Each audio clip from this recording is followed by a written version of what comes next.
Broadcasting live from the Jersey Shore, it's Coach Kev on the Damage 365 Radio Network.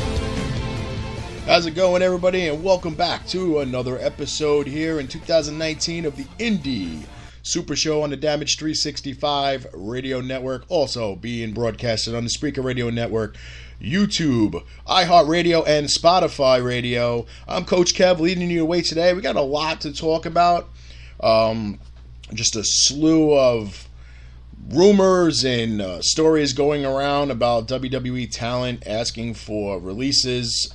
One being granted, a couple have not.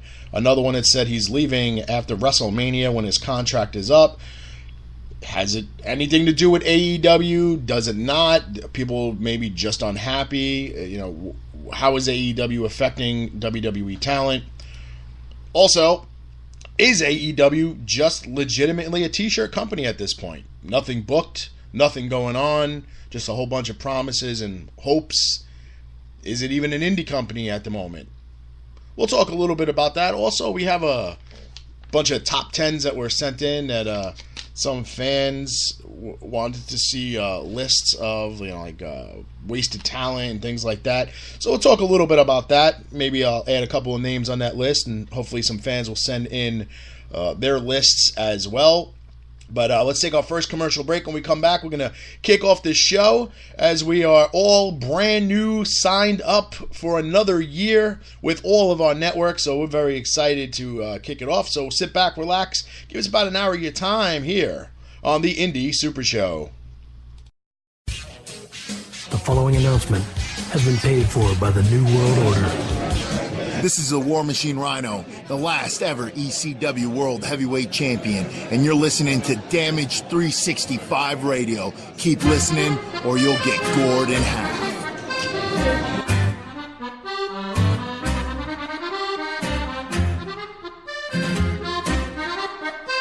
Esposito's Pizza and Pasta. Check us out at one of our fine locations, 930 Route 34 in Matawan, New Jersey, or 233 East Main Street in Manasquan, New Jersey. From pizza and salads to pasta and buffalo wings, we have something to suit every member of your family. Whether you're seeking to take out, delivery, or you just want to dine in, let us do the dishes, as we will be more than happy to take care of your next meal. Our courteous and friendly restaurant staff is here to meet and exceed all your expectations. We promise an enjoyable experience each and every time we serve you. Try our award-winning sesame crust pizza, our recent winner at the Las Vegas Pizza Open. Visit us online at sesameseedpizza.com for store hours, menus, and phone numbers to one of our great locations. Esposito's Pizza and Pasta, so close to eating at Mom's, but without all the yelling.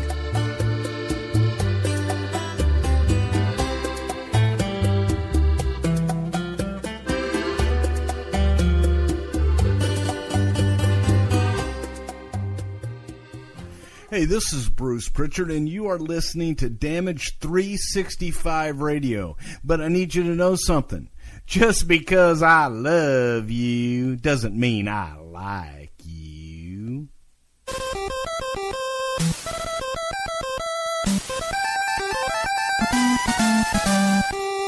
Hey, wrestling promoters and booking agents, you know where you can get inexpensive prints of your higher talent? Right here at Fast Copy Printing Center, located in the Pearl of the Bayshore. That's right, whether you need 8x10s, 11x14s, posters, long format, or even weatherproof signs, we can do it all.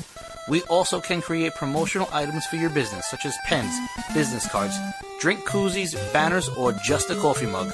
Stop on down to Fast Copy Printing Center, 81 Broad Street in Keyport, New Jersey, or call us at 732-739-4646. No job is too big and satisfaction is guaranteed. Tell them Damage 365 sent you.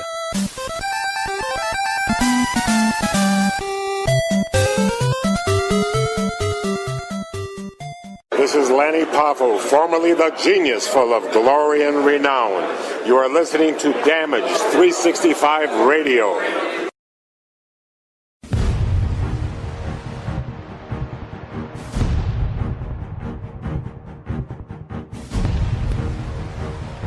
The Funkenstein Wrestling Superstore, selling wrestling memorabilia from all around the world, including WWE, Impact, ROH, Japan, Mexico, and the Indies. They sell action figures, lucha masks, t-shirts, trading cards, magazines, DVDs, autographs, collectibles, vintage video games, and more.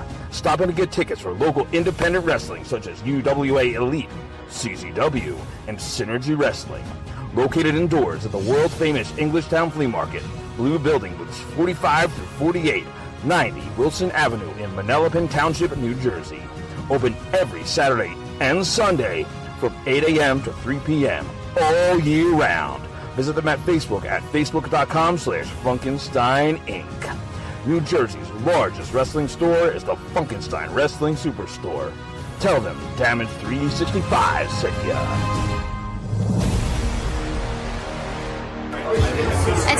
Attention everyone, this is Allie, and you're listening to Damage 365 Radio. The following announcement has been paid for by the New World Order. And we're back, ladies and gentlemen, and sorry about the little delay, mouse issues there.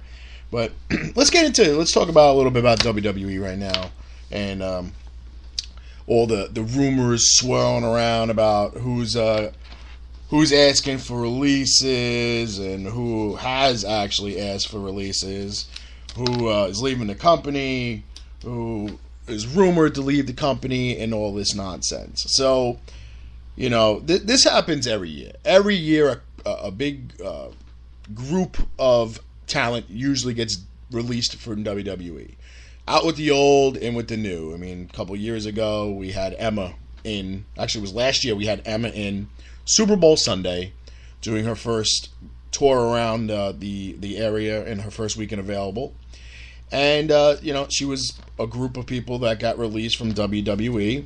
And everybody was like, "Wow, why Emma? She's really good." They were just pushing her. She literally just had a title match, and then they released her.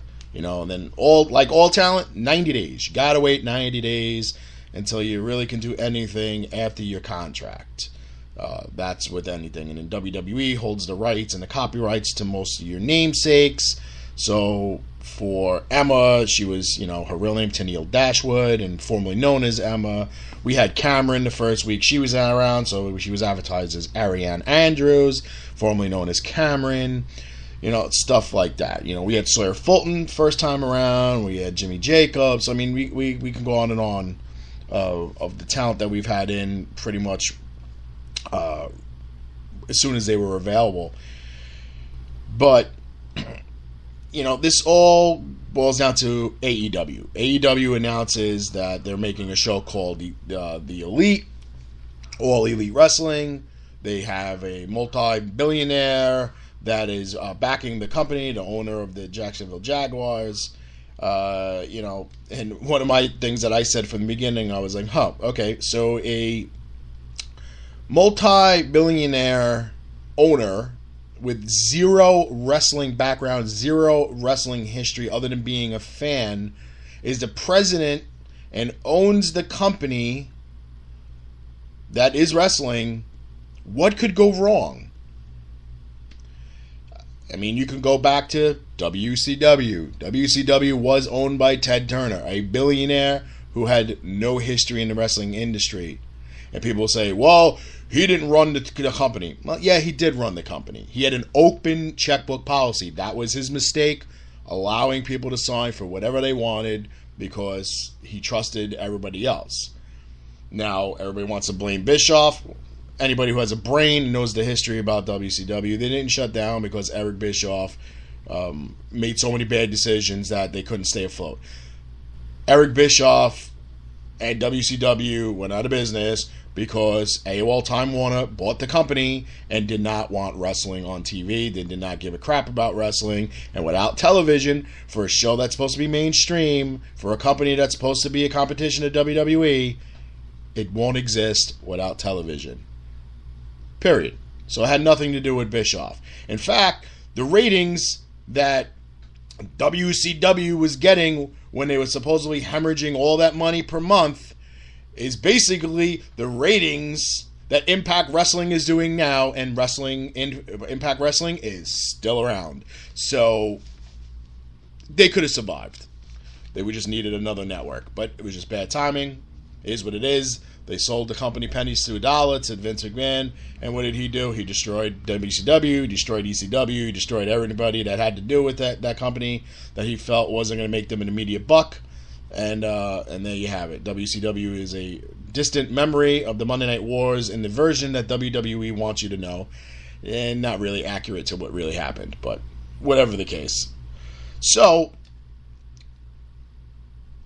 the last couple weeks, you know, you had all these rumors. Okay, the wrestler formerly known as Neville, Pac, is now wrestling. He's now with AEW.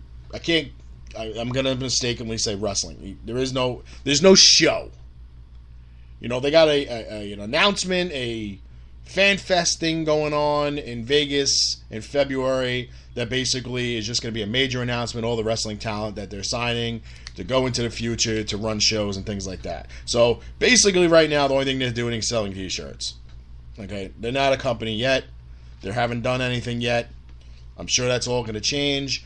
But for people to sit here and say that WWE is under pressure, under the gun, they got competition, blah, blah. Listen. Unless All Elite Wrestling is on a major TV network, they're not competition. Period. Vince McMahon has made it a career of buying out his competition and burying them. So to believe that AEW is going to pressure WWE to do better than what they're putting out now, you're nuts. They're not WCW. They do not have the star power. Cody Rhodes is not Hulk Hogan. Okay? The Young Bucks are not the Outsiders. The formerly known as Bullet Club is not the NWO. Sorry. Do they have a young, promising future for the company? And for a lot of those guys I just named, yes. Do I think Cody Rhodes could be the face of a company? Absolutely not. I absolutely do not think Cody Rhodes or Chris Jericho in his mid-40s is the face of a company. Sorry. Is that my opinion? Yeah, I do. That's my opinion. Is it facts? No. But guess what? Facts eventually are opinions that just become solidified. So, do I hope they fail? Absolutely not. I think AEW is an alternative for fans to watch. Because the same fans that are bitching and crying about WWE TV, they're not going to stop watching it because AEW is around. And anyone who tells you that is just flat out lying. They're absolutely not going to stop watching. They're going to watch it. They're going to watch WWE. They're going to watch AEW. They're going to watch Impact. They're going to watch any tapings of New Japan, ROH, whoever's streaming. They're going to watch it because they're wrestling fans and they want to watch wrestling. Okay, back in the day when WCW and WWE were going head to head, 80% of those fans were watching both products. And WWE was putting up some really drizzling shit product. The